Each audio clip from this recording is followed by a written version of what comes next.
Hello Masters, and welcome back to your next video where I'm going to be taking a step back, right? It's been a lot. We've been covering a lot of kind of intense things.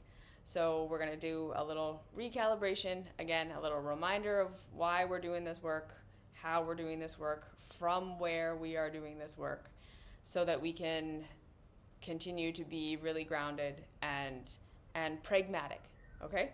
So again, always, always, always, always, always returning to the truth that you are perfectly perfect, whole, complete, worthy of love, worthy of unconditional love, just as you are, right here, right now, and forever.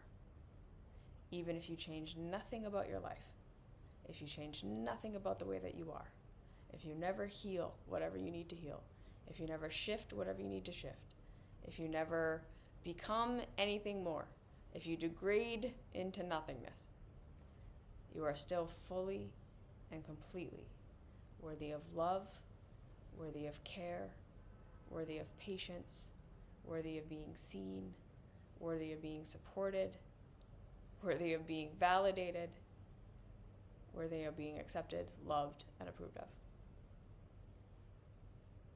That is the fundamental reality.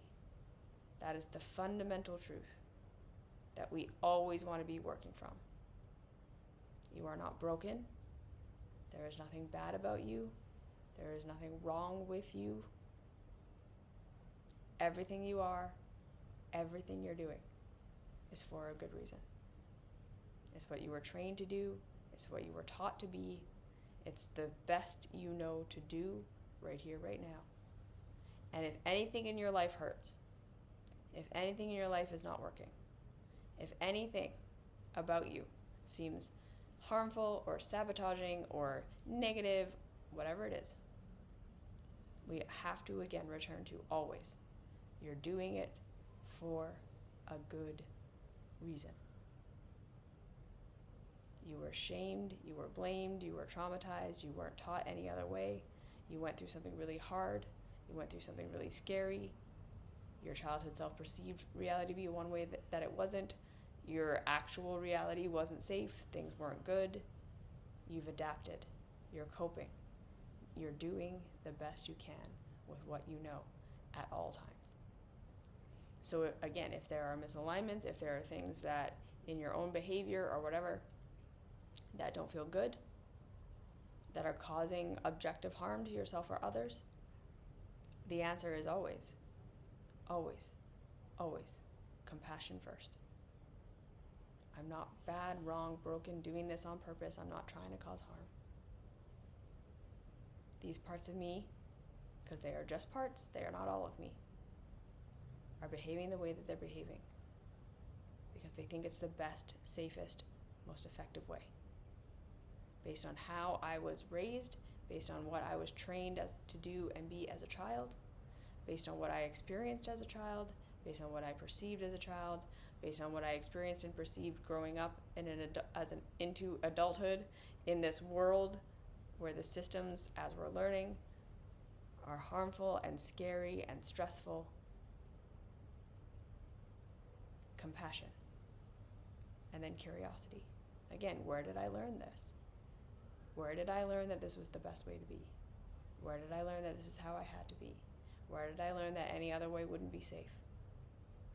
Where do I feel in my body? Like when I try to do something different, even if it's objectively better, that it's scary and wrong and bad and I'm going to die. And how can I support myself through that? Right? How can I start to meet my own needs in different ways? How can I start to have catharsis about the things that I went through and emotionally process that before trying to change my current behavior? How can I start to see the positive benefits of my scapegoating, my self-sabotage, right? Again, we're always returning to unconditional love being the truth, compassion, and curiosity. And then we're stepping into realizing that, again, we're looking at some big things in this course. We're looking at systems. We're looking at things we don't have complete control over. We're looking at things that we might have very little control over in real reality. And that can be very overwhelming. Yeah? And again, when we start to look at our lives, or we continue to look at our lives, and the pain that we have in our lives, and the things that we want that we don't have, and the dissatisfactions and the misalignments and all of the things, again, we're trained over and over and over in our society and in our system to look at that and say, okay, what's wrong with me? How do I fix myself so that I will have the pleasure that I want and get away from the pain that I don't want?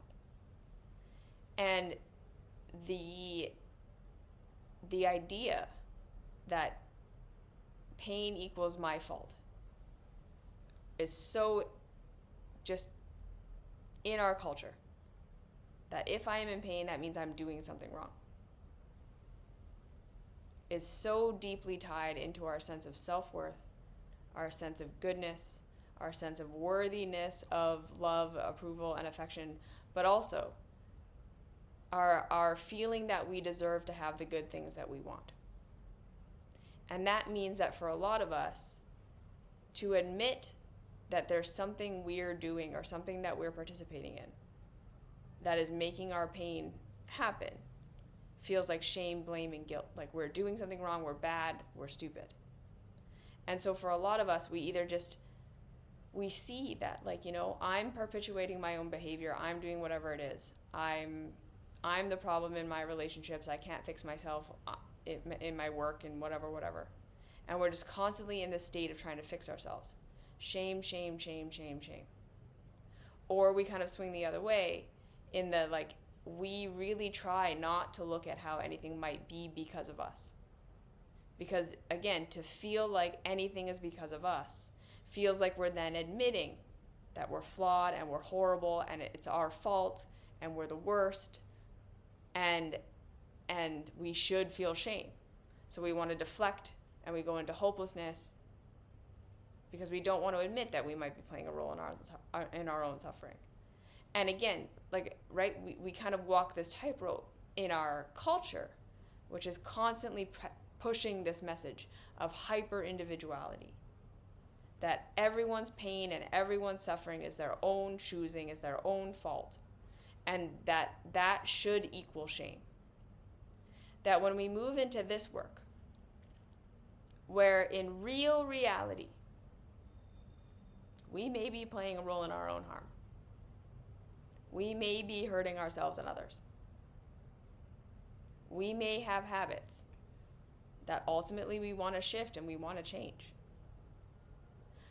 But that does not mean by any stretch of the imagination that there's something wrong with us, that we're broken, that we're shameful, that we're doing things on purpose. It can be really hard to hold both of these concepts at the same time. I am playing a role. I do have some power. It's not my fault. I'm not terrible. I'm not shameful. That is a really hard, complex thing to understand. That I have parts of myself that are sabotaging my relationships, that are anxious, that are depressed, that can't get their shit together, blah, blah, blah. And all of these parts deserve love, understanding, catharsis, validation, approval, and then support. That is the ultimate rebellion from our culture. You refusing to go into shame, blame, guilt, and saying, even though there are things in my life that hurt, and even though I'm looking for where my power is to change them, I am not looking for what's wrong with me. I'm not looking for where I should feel bad and feel shame. I'm not even looking to blame everything so that I don't feel like it's my fault. I'm willing to look at cause. And again, right, we're willing to look at cause in the sense of my family, my culture I grew up in, my childhood, all these things I couldn't control. Without making that mean I went through all these things I couldn't control that have completely shaped who I am and how I see the world. Without making that mean, and therefore I'm stuck. and there's nothing I can do, and I have to be this way forever. Nor are we saying, I'm going to ignore all of that, and I'm going to live in a reality as though I just popped into my adulthood, fully aware and conscious, made a bunch of bad choices, am bad, wrong, and horrible, and now I need to fix myself. And that's my power. We're saying, no, we're going to be complex. There were a bunch of things that happened to me that I have no control over and that have absolutely affected me. And I'm going to have catharsis for that stuff. I'm going to go through I'm going to cry. I'm going to be upset. I'm going to blame my caregivers. I'm going to unload all this internalized shame. I'm going to go through that multiple times. And I'm going to look for where I can love, accept, approve of, and support myself so that I can start doing things differently that work better for me. All under the umbrella of understanding that the only reason we do this, the only reason we do any of this work, we change our own behavior, we change our ways of communicating, we emotionally regulate, we step out of societies, right? And we do things differently. We disrupt our relationships. We risk rejection. We figure out how to go on our own because we have to do it by ourselves because people don't want to come with us. We do all of this only because it's worth it to us to do it. That's it. That's the one and only reason. Because we want the results of doing that. It's because the results of doing that work, the results of self-improvement, self-love, changing our relationship with work, starting to rebel from systems and do things differently and all that stuff. The reason we do it is because the results of doing so are worth it. We're never doing it to try to earn our goodness. We're never doing it to try to prove that we're woke or that we're doing the right thing. We're never doing it to try to make ourselves worthy of love because we did not create the systems. We did not create our own systems of harm. We did not choose our ways of self-sabotaging or coping or numbing or scapegoating. That was all handed to us. We're not broken. We're not bad. We're not shameful. We may have power to make things different. And taking that power and doing those things might be very hard and scary and lonely and painful. And we only do it. The only reason we do it is because we want the results. That's it. We just understand that we live in a cause and effect universe. There is no judgment. No one is being rewarded or punished by the universe for their choices. We're either living in alignment or out of alignment with straight up the laws of nature, or humanity is putting their thumb on the scale and causing things to be more painful than they need to be to do things that are in alignment with real reality. But we have to move from that understanding. So if you're going through this work and you're finding you're checking in with yourself, you're tuning in with yourself, and there are a bunch of things in your life that feel fine. You don't mind the way that you work. You feel good in your relationships. You can see that maybe there's some codependency or maybe there's some harm or maybe whatever. But ultimately, your own experience of it is fine. Then don't do anything. Don't change anything. If it feels fine to you, it is. Trust yourself. Continue to do what you need to do unless and until that changes. And again, right, like there are going to be times when sometimes we have to look at stuff and we would rather not. And we can stay in our comfortable bubble but it kind of got broken open a little bit, and we can see that there's some harm there, and it may work nice for us, but it's not so great for everyone else. And we might just have to make the choice that, like, okay, it's not worth it to me to do anything about it right now, or it is. But again, we can't force ourselves to make changes to things that are fine for us, because that's the thing. We're all different. Some of us are going to need to radically change the way we live our lives in order to feel okay in our lives. Some of us are going to need to radically rebel from what we were trained to do and trained to be, and to become something completely different. And that's one life path. And again, we do that step by step, slowly over time, figuring it out as we go. And we only do it because we have to for ourselves. And some of us are going to realize that, like, no, my life is pretty much okay. I'm actually okay. And when I get rid of the shame and the guilt and the blame of what I should be doing and how, right, an aligned person is supposed to look, and maybe I should be more hippie, or I should be more the should, and we get rid of all that. And we just center in, okay, but no, how do I actually feel in my life? We feel okay. And there are only a little couple tweaks we need to make. Wherever you are on that spectrum, accept that, approve of that, and just do that, because it's worth it to you. Okay?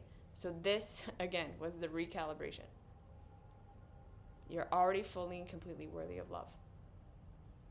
The pain in your life is consequences of actions, never because you should blame yourself, or you're bad, or you're wrong, or whatever. It just is what it is. We all got trained. We all got indoctrinated. We all live in a system that's pretty messed up. If there is power for you to change it, take that power. But it doesn't mean blame, shame, guilt, or that it's your fault. Not at all. These two things can mutually exist. And then only do what's worth it to you. Only do what's worth it to you to do. Because this is your life. You're loved no matter what. You're worth it no matter what. You can access unconditional love no matter what, and I hope you're still practicing that. So from that place, what's worth it to you to change, because the consequences aren't being erased by feeling loved? What are the things in pragmatic reality that you would like to change? Simply because they don't feel good to you. Because you want something that feels different. That's the only reason we do this work. You're already worthy. Only take the steps that are worth it to you to take. Only do the work that's worth it to you to do. You do not have to do anything to be worthy of love. If there are different circumstances that you want, you are worth that journey. You are loved at the beginning, and you do it because you love yourself, not to try to earn love. Continue to return to this. You're already loved. You're not doing this to earn your goodness or worthiness, and you don't have to do anything. You don't have to do anything. This is all your free will choice. What are the results you want? And none of it's your fault. And just because you have power doesn't mean you caused it. Okay? So hold all of that. Return to that over and over. There is no shame in this. There's no blame. There is no guilt. You're good enough already. Okay.